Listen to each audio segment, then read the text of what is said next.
might have a 42 on his hat. Might be a Kyle Larson fan, but I think he may have a new driver to cheer for, because look who gave him the winning checkered flag. Whether a fan has on Blaney's gear or not, he doesn't shy away from giving them a moment they'll remember forever. Whether it's the little boy in the crowd who gets to take home his checkered flag from the Monster Mile. Hey, we got a fan outside. Oh, the first time they actually noticed us.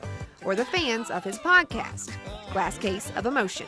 That's been a lot of fun. We didn't really know how it was going to do, how we were going to do, or how the fans were going to like it at the beginning of the year when we started it.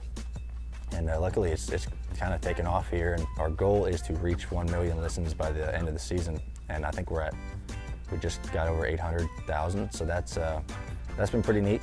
And a lot of fans are at the racetrack always yell at me and say they're a fan of the show. We raced at New Hampshire on Sunday. It's also been a way for Ryan to showcase who he is outside of the car, and even have other drivers on to do the same. It's been a lot of fun to get drivers on. We've had a handful of drivers on there. We've had Jeff Gordon was on there, Dale Jr. got on it, and Stenhouse, Bubba, and Larson's been on it. So that's we got a few more we're trying to get.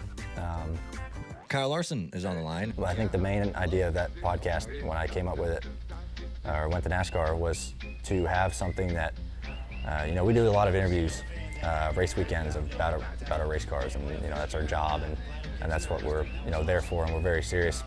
Beard care, is that like rubbing? Oh, you. The idea behind this podcast was to get drivers, when we have guests, kind of out of their element and just be themselves and not really have to talk about their jobs or racing. They can talk about what they enjoy doing away from the racetrack. Listen, everything I do is important. And I feel like that's when, a lot of personality comes out, and that's what fans like to hear, is what, who is the person underneath the helmet. Yeah, they really get into it. They call themselves glass holes. Yeah, GLASS. And you have to be careful. The first time someone yelled at me, I don't think we even said it. My podcast is Glass Case of Emotion, and they call themselves glass holes. And someone yelled at me, I think it was only like a couple months ago. They're like, "Hey Ryan, I'm a glass hole." And I kind of had to I had to think about that for a second. I didn't know if he was calling me a bad word or if he was calling himself one, but I figured out what he was saying. And every fan, I hear it at least once a weekend, and it's pretty funny. It makes me laugh.